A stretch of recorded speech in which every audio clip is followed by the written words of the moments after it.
This is how you dump your dirty tanks and drain them. Now, if we come down here, we're going to see our big tube right here, which is going to be your dirty tank flush out. As you can notice, you're gonna have two handles in each side.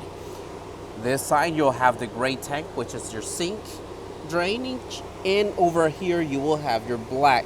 Now, to drain each, make sure you pull your handle out and everything should flush out. I'm about to show you the cylinder that connects here to your draining system. Over here is going to be your extended dumping hose inside of this big cylinder in the passenger side. Just open it up and you can hook this side to your dumping tube and take this wherever you need to dump your waste.